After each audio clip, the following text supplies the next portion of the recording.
As the council members moved away, Maya exchanged a glance with Krelvor. Something in the counselor's tone had made it clear that the developments under discussion had as much to do with the two Deathworlders' demonstrated capabilities as with the environmental failure itself. They saved over 200 lives, and they're still afraid of us, Maya murmured. They're afraid of us because we saved those lives, Krelvor corrected. They watched what we could accomplish together in a crisis, how quickly we coordinated without formal protocols, how our bodies functioned under conditions that would kill them. Now they're imagining those same capabilities directed against their interests. That's ridiculous, Maya protested. We risked our lives to save council delegates. Yes, Krelvor agreed, compound eyes reflecting the emergency lights. And in doing so, we've shown them precisely what Deathworlders can do when we choose to act. Think, Ambassador, if we can tear through sealed doors and function in lethal environments to save lives, what could we do if we ever decided to take them? Maya fell silent, finally understanding the depth of the Council's fear. It wasn't just about physical capabilities or evolutionary history. It was about potential. From their perspective, they had just witnessed two apex predator species from hostile worlds demonstrating perfect coordination and overwhelming physical prowess. No wonder they were terrified. So what happens now? She asked quietly.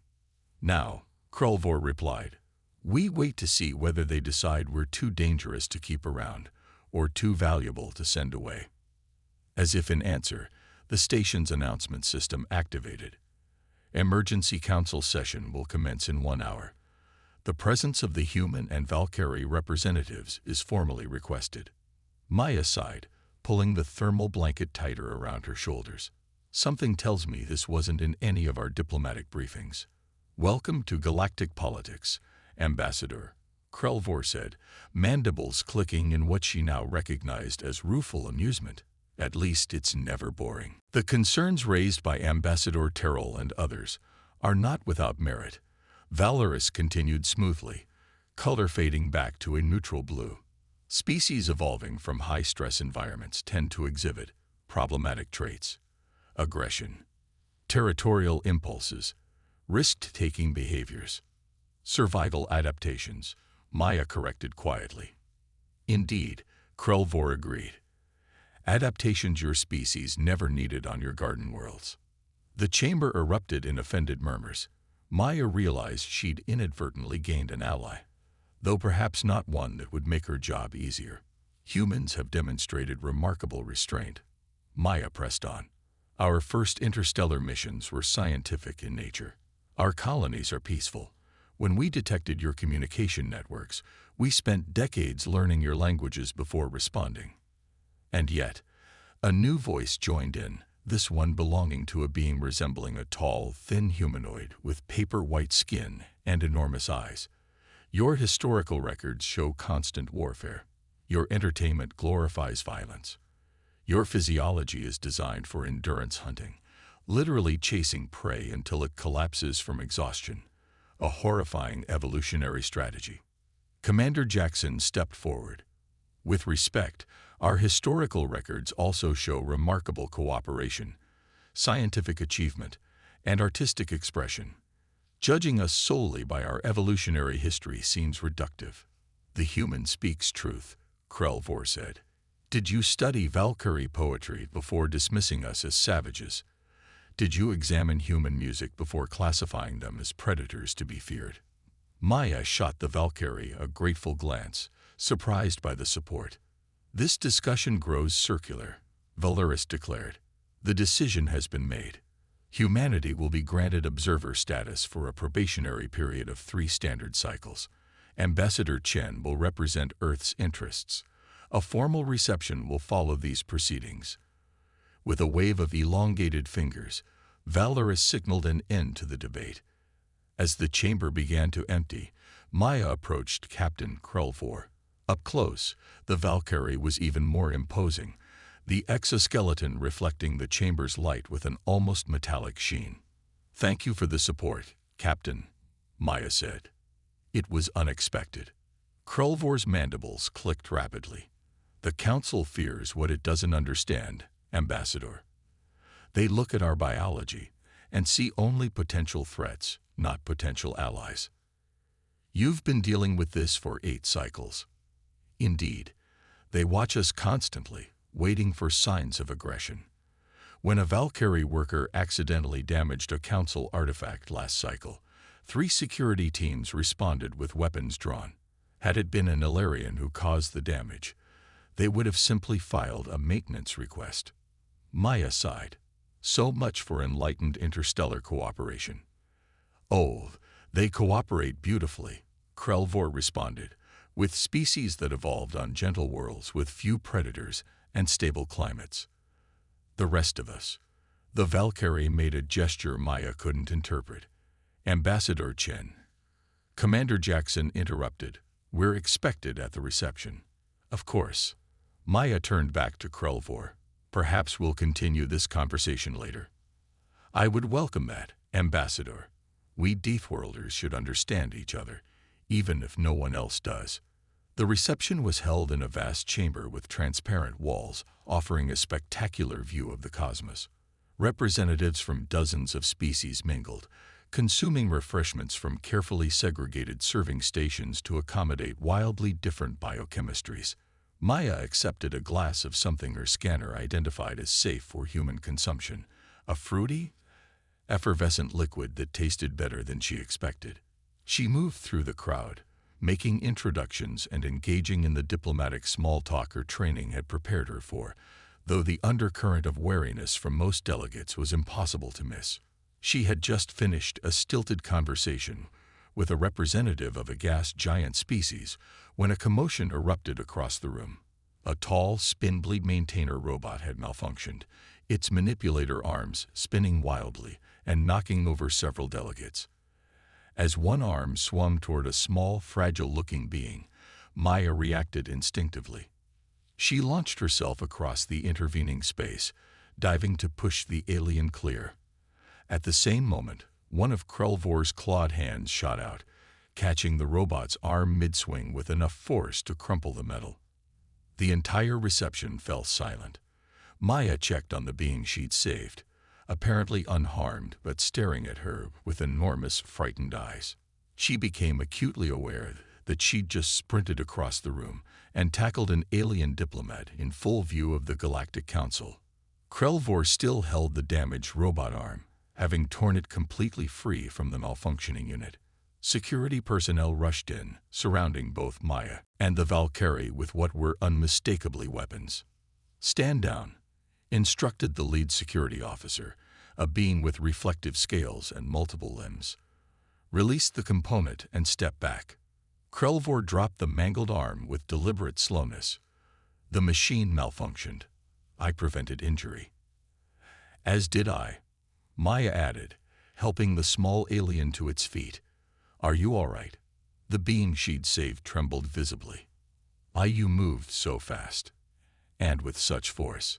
High Counselor Valorous pushed through the crowd, color shifting rapidly between alarmed orange and cautious yellow. "What happened here?" "The maintenance unit malfunctioned," reported one of the security team. "The human and the Valkyrie intervened. They saved Delegate Pym," added another witness. Valorous studied both Maya and Krelvor with unreadable eyes. "I see. Security, escort the machine to engineering for analysis. Ambassador Chen, Captain Krelvor. Thank you for your quick action." The words were correct, but Maya didn't miss the tension underlying them. As the crowd slowly dispersed and the reception resumed, she found herself standing beside Krelvor again. "Well," she said quietly, "that was an interesting first impression." "Indeed," the Valkyrie replied. "Did you see their faces? They weren't just surprised by our reflexes. They were terrified. We just demonstrated exactly what they fear about us," Maya realized. "Physical capabilities their species don't possess." "Precisely." Krelvor's mandibles clicked in what Maya was beginning to recognize as amusement. "Welcome to the Council, Ambassador Chen. I suspect your stay will be as entertaining as ours has been." Commander Jackson approached, his expression carefully neutral but his posture tense. "Ambassador, I've been informed that our quarters are ready. Perhaps it would be wise to retire for the evening." Maya nodded, understanding the unspoken message. They'd made enough of an impression for one day. "Captain Krelvor," she said, offering a respectful nod, "I look forward to continuing our conversation soon." "As do I, Ambassador Chen, perhaps over a meal. I understand humans and Valkyrie share a surprising number of compatible biochemical processes. I'd like that." Maya turned to leave, then paused. "One question, Captain. Was your quick reaction truly to save the delegate, or to prove a point to the Council?" All four of Krelvor's eyes focused on her. "Can it not be both, Ambassador? On Deathworlds, efficiency is survival." As Maya followed Commander Jackson toward their assigned quarters, she couldn't shake the feeling that her diplomatic mission had just become significantly more complicated and potentially more interesting than anyone on Earth had anticipated. Strength and adaptation. The scientific wing of Harmony Station was a marvel of cynobiological research. Transparent chambers lined curved corridors, each habitat precisely calibrated to replicate the atmospheric conditions of dozens of homeworlds.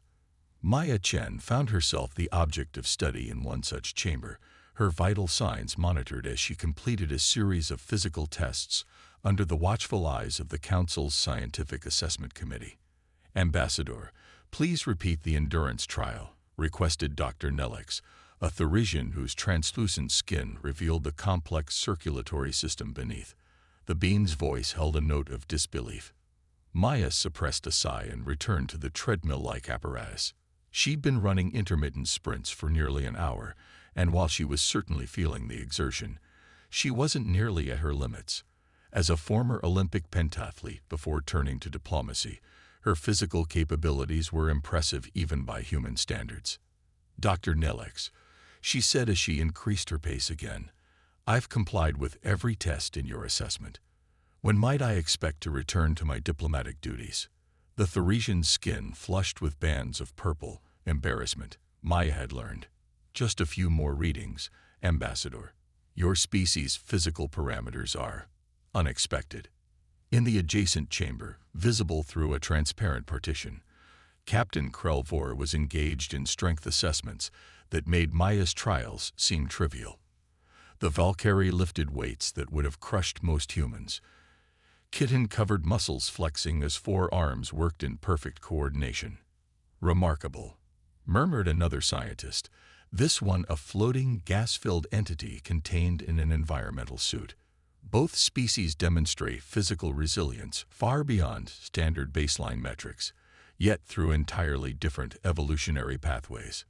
Maya maintained her pace, observing the scientists' reactions with growing concern.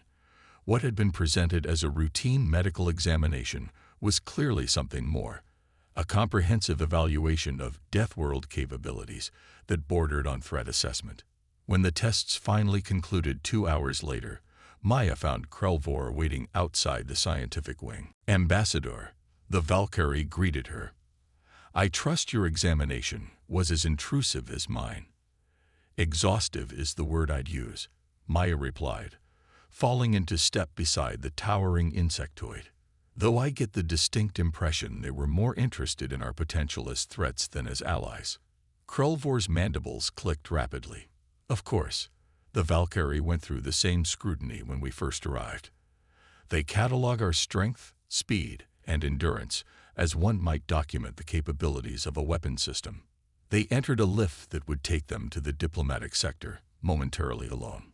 The entire scientific committee observed my tests," Maya noted. "Is that standard procedure?" "No," Krelvor replied simply. "Typically only the relevant specialists would attend. The full committee suggests significant interest or concern." The lift doors opened to reveal High Counselor Valorous, engaged in conversation with several security officers. The counselor's skin shifted to a startled orange at the sight of them, before settling into a composed blue. "Ambassador Chen," Captain Krelvor, Valorous acknowledged with a slight inclination of their elongated head, I trust the scientific evaluation was not too taxing. Not at all, Maya replied pleasantly, though I'm curious why such extensive testing was necessary when our medical records were provided in advance. Valoris's skin rippled slightly. Standard procedure, Ambassador. All new species undergo similar assessments. With the entire scientific committee present, Krelvor asked, compound eyes fixed on the counselor. An uncomfortable silence followed before Valoris spoke again. Perhaps you would both join me for the afternoon meal. There are matters regarding both your species I wish to discuss. The dining chamber reserved for high-ranking diplomats offered spectacular views of the swirling nebula that surrounded Harmony Station. Maya found herself seated beside Krelvor at a table with Valoris and 3 other council representatives. Ambassador Terrell of the Zilthrans, the octopus-like glistening wave. Maya had mentally shortened the name, and a new face, a reptilian being introduced as Security Director Morth. I'll be direct, Valoris began after formal introductions. The Council has concerns about the potential alliance forming between your species. Maya paused with her fork halfway to her mouth. Alliance? Captain Krelvor and I have had precisely 2 conversations. 3, counting now, Krelvor added helpfully.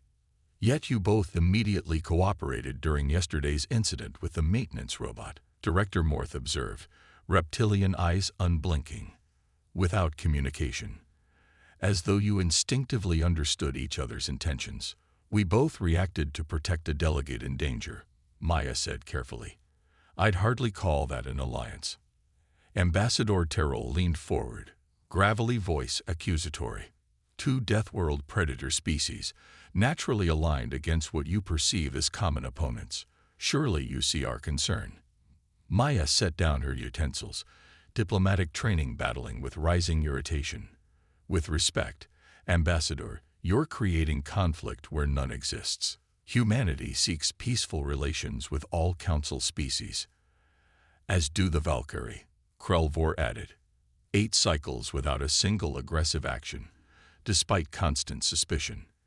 Glistening Wave's translator rendered a sound that might have been a scoff. The Valkyrie military presence has increased by 30% since joining the Council. A defensive response to being treated as potential enemies, Krelvor countered, mandibles clicking in agitation. Your security vessels shadow our ships wherever they travel. Perhaps, Valoris interceded smoothly, we could discuss the scientific findings instead. The counselor activated a holographic display above the table. Dr. Nelex has compiled a fascinating comparative analysis. The display showed human and Valkyrie physiological data side by side. Despite their radically different evolutionary paths, mammals versus arthropods, the highlighted adaptations showed remarkable parallels. Both species evolved redundant biological systems, Valoris explained. Humans can function with 1 kidney, can lose significant blood volume and survive, can seal wounds through clotting. Valkyrie possess decentralized nervous systems, can regenerate limbs, and contain biological backup systems for most vital functions. Adaptations necessary for survival on worlds that want to kill you, Maya said simply. Precisely the point, Director Morth interjected. Both your species evolved expecting to be injured, to face mortal danger on a regular basis. This creates psychological profiles that embrace risk, accept violence as a tool, and most concerning, view death as a constant possibility rather than an aberration. Maya exchanged a glance with Krelvor, sensing the Valkyrie's rising frustration matched her own. Director, she said, keeping her voice measured, you speak as though these adaptations are flaws rather than strengths. Humanity's resilience has driven our greatest achievements, our art, our science, our capacity for compassion in the face of adversity. The Valkyrie philosophy of enduring harmony arose directly from our harsh environment, Krelvor added. When existence itself is a struggle, cooperation becomes essential. Valoris's color shifted to a thoughtful purple, an interesting perspective. Yet you must understand the Council's position. Species from more temperate evolutionary backgrounds find your potential for violence unsettling. Before Maya could respond, the station's emergency alert system activated with a wailing tone that made her cover her ears. Red lights pulsed along the walls as a computerized voice announced, "Warning. Environmental systems malfunction detected in Habitat Ring C. All personnel evacuate immediately. Emergency protocols activated." Security Director Morth's communicator buzzed, and after a brief conversation, the reptilian's expression grew grave. "Counselor, a catastrophic failure in the atmospheric mixing chambers. Ring C is rapidly losing pressure and temperature control. Over 200 delegates and staff are trapped." Valoris rose immediately. "Initiate emergency response teams. How long until they can reach the affected areas?" 20 minutes minimum, Morth replied.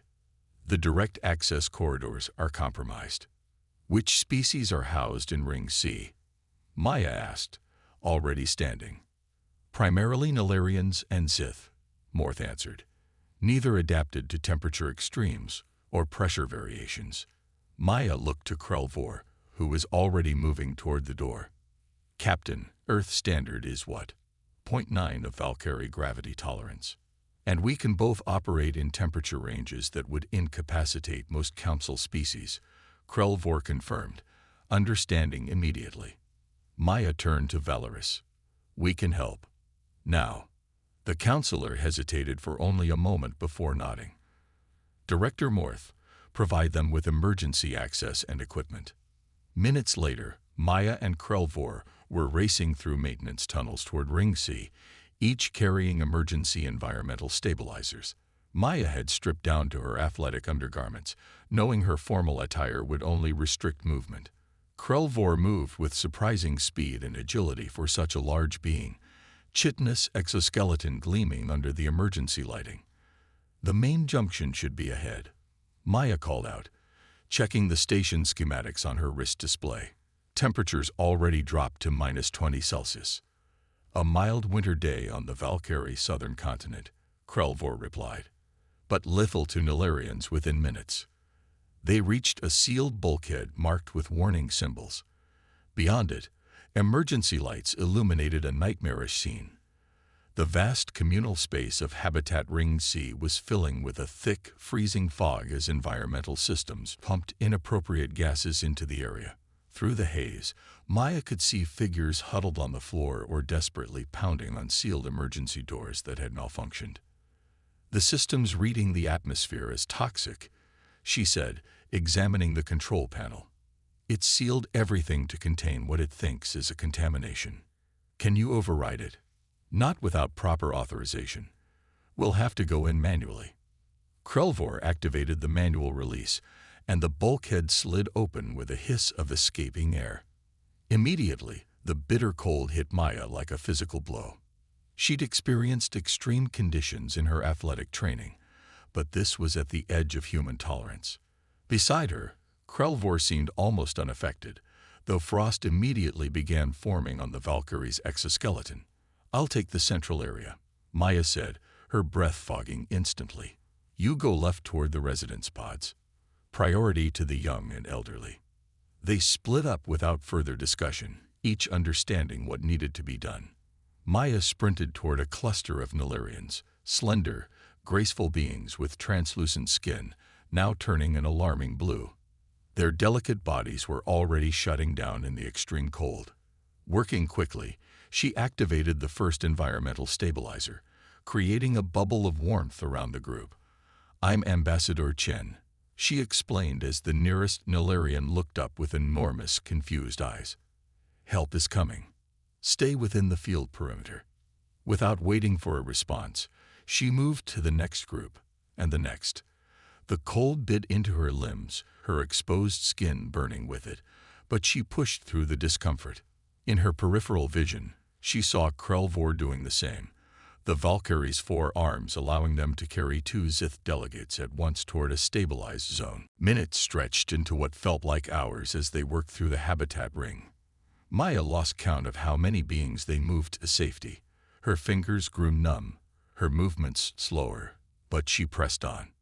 The effects of hypothermia were beginning to set in when she heard Krelvor's voice through her communicator. Ambassador, the environmental control hub is ahead. If we can reach it, we may be able to restore proper functions. On my way, she managed, her voice shaking with cold. They converged at a sealed chamber in the center of the ring. Through its viewport, Maya could see the complex machinery that regulated the habitat's atmosphere and the sparking, clearly damaged components causing the malfunction. "Can you override the door?" Krelvor asked. Maya examined the security panel, her mind working despite the numbness spreading through her body. "Not easily. It's designed to prevent tampering during emergencies." She glanced at the Valkyrie's powerful limbs. "But I'm guessing you have another solution in mind." Krelvor's mandibles clicked in what she now recognized as the Valkyrie version of a grim smile. "Stand back." With shocking efficiency, the captain extended all four arms, claws digging into the seams of the reinforced door. Muscles visibly strained beneath the exoskeleton as Krelvor applied pressure. For a moment, nothing happened. Then, with a shriek of protesting metal, the door began to deform. Maya watched in amazement as the Valkyrie literally tore open an access point large enough for them to squeeze through. The display of raw strength would have been terrifying in any other context, and probably still was to any council member who might be watching through security feeds. Inside the control hub, Maya forced her freezing fingers to work as she assessed the damage. "Power surge fried the primary regulators," she muttered. "We need to bypass them and reset the emergency protocols." Working together, they rerouted critical systems. Maya's knowledge of computer interfaces complemented Krelvor's surprising familiarity with mechanical systems. After several tense minutes, the machinery hummed back to life, emergency lights shifting from red to yellow. "Atmospheric normalization initiated," announced the station's computer. "Temperature restoration beginning in affected areas." Maya slumped against a console, the adrenaline that had kept her going finally ebbing away. "We did it." "Indeed," Krelvor replied, frost still clinging to their exoskeleton. "Though I suspect our rescue methods may have generated as much concern as gratitude." By the time the official emergency teams arrived 20 minutes later, Maya and Krelvor had stabilized the entire habitat ring and moved all affected delegates to safe areas. As medics treated the injured, Maya found herself wrapped in thermal blankets, her core temperature dangerously low but already recovering.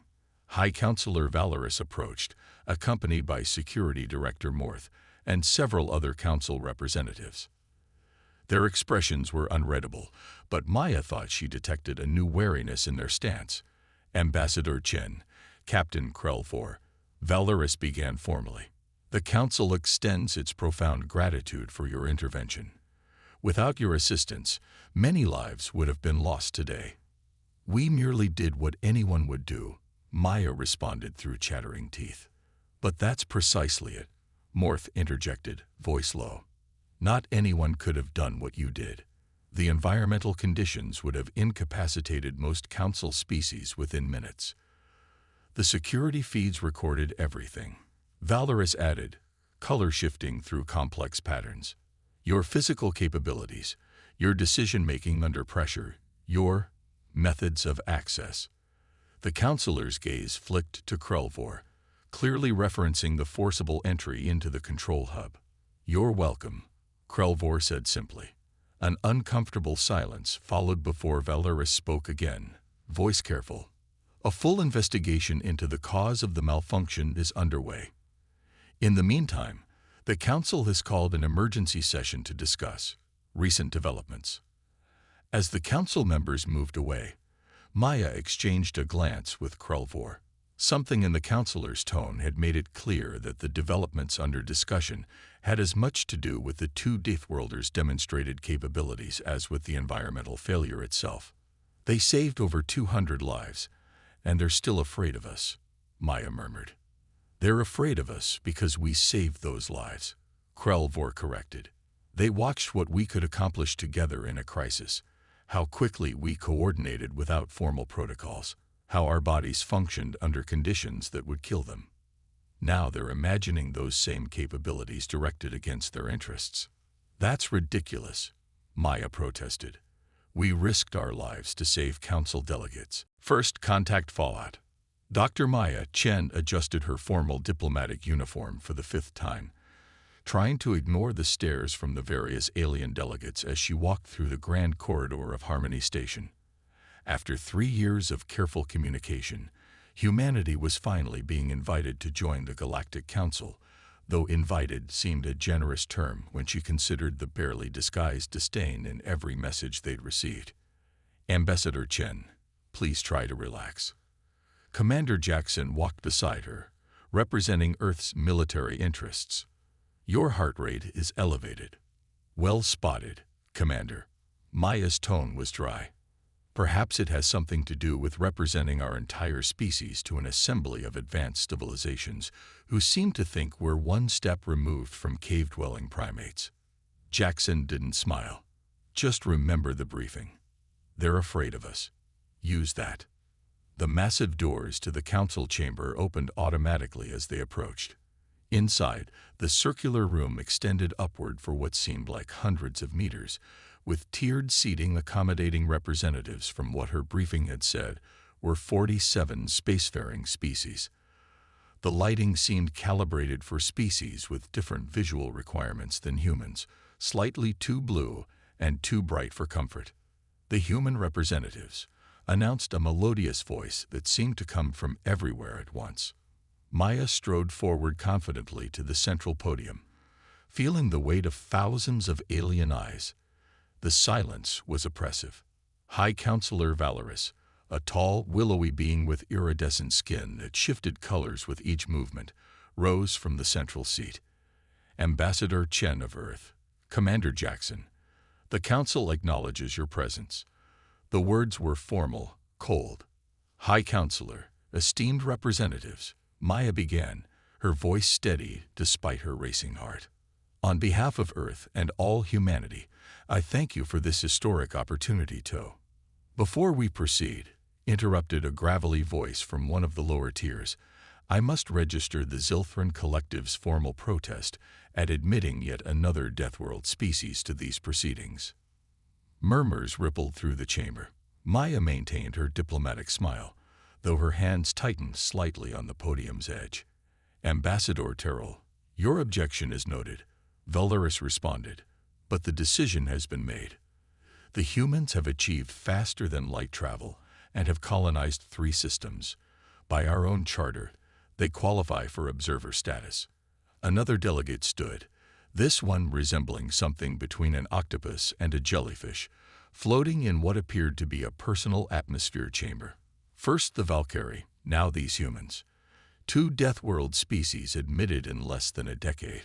Are we deliberately trying to destabilize centuries of peaceful cooperation? Maya's translator struggled with the being's name, rendering it as something like glistening wave under 3 moons. The opposition wasn't unexpected. Earth's classification as a Deathworld had been made clear in preliminary communications, but the vehemence surprised her. If I may address these concerns, Maya interjected smoothly. The term Deathworld seems to carry certain implications that I believe are unwarranted. Humanity has developed a peaceful, cooperative global society. Our technological development has been focused predominantly on improving quality of life and exploration, not warfare. A harsh, clicking laugh came from her right.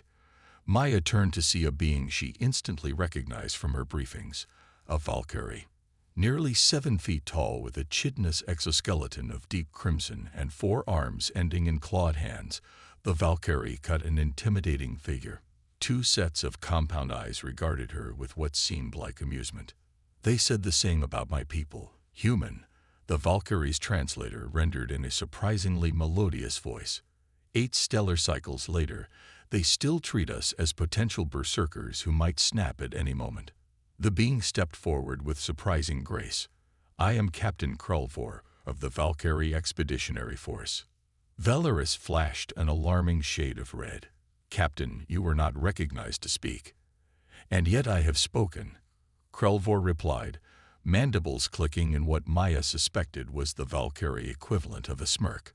Since we are discussing Deathworlders as a category that apparently includes both my species and the humans, it seemed appropriate to contribute. Maya found herself suppressing a smile. The briefings had mentioned the Valkyrie, the only other known species to evolve on a high-gravity, high-radiation planet with an aggressive ecosystem comparable to Earth's. But nothing had prepared her for their apparent disregard for Council protocol.